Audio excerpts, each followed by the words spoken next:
And நீங்கள் சினிமாட்டோகிராஃபரோட எப்படி master coordinate பண்ணி பண்ணுவீங்க? இப்போ சில டைம் இந்த மாதிரி பெரிய பெரிய பட்ஜெட் படங்கள்லாம் வந்து நிறைய கேமரா ஆங்கிள்ஸ் யூஸ் பண்ணுவீங்க, மூமெண்ட் ஷாட்டு, அப்புறம் இந்த ஷாட்லாம் வந்துருச்சு. இப்போ ஆட்டோமேட்டிக்காக வந்து சில ஷாட்ஸ்லாம் வந்துருக்கு. ஸோ அதெல்லாம் வந்து நீங்கள் சம்டைம்ஸ் அவங்க கூட வந்து கோஆர்டினேட் பண்ணிட்டு நான் இந்த மாதிரி ஸ்டண்ட்லாம் பண்ண போகிறேன், ஸோ நீங்கள் இந்த மாதிரி ஆங்கிள் வைக்கிற. ஆமாம், இது என்னென்ன சார், அதான் அதுக்கு வந்து ப்ரீ பிளான் பண்ணணும். நம்ம உட்காந்து ஒரு சீக்வன்ஸை வந்து சும்மா போனோம் ஏதோ எடுத்தோன்னு வந்தாச்சுன்னா பெரிய இன்ட்ரெஸ்டிங் இருக்காது. ஏன்னா பெரிய படங்களுக்கு நம்மளுக்கு நிறைய ரெஸ்பான்சிபிலிட்டிஸ் இருக்குது. அதுக்கு அவங்களுடைய எதிர்பார்ப்புகளை வந்து நம்ம ஃபில் பண்ணி ஆகணும் ஆடியன்ஸுக்கு. ஏன்னா சும்மா மோகன்லால் சாருங்கிறவர் சும்மா சாதாரண ஆள் இல்லை. அவர் வந்து ஒரு கம்ப்ளீட் ஆக்டருங்கிறது வந்து சும்மா கிடையாது. அது அவங்க அவ்வளோ பெரிய இடத்த பிடிச்சி வச்சுருக்குது. அவங்களுடைய ட்ராவல் பார்த்திங்கன்னா எவ்வளோ பெரிய ட்ராவல்.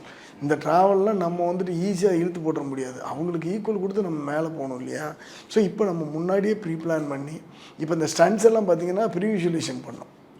ஸ்டண்ட்ஸ் எல்லாம் ப்ரீவிஷுவலைசேஷன் பண்ணோம். ப்ரீவிஷுவலைசேஷன்னா உங்களுக்கு கேமரா மூமெண்ட்லேருந்து லைட்டிங்லேருந்து ஆர்டிஸ்டோட பொசிஷன் வரைக்கும் மார்க் ஆயிரும். அங்கே ப்ரீவிஷுவலைசேஷன் பண்ணி அது நம்ம மனோஜ் பரமஹம்சா வந்து ரொம்ப பெரிய லெவலில் அது பண்ணிக்கிட்டு இருக்காரு. மனோஜ் பரமஹம்சா டிஓபி.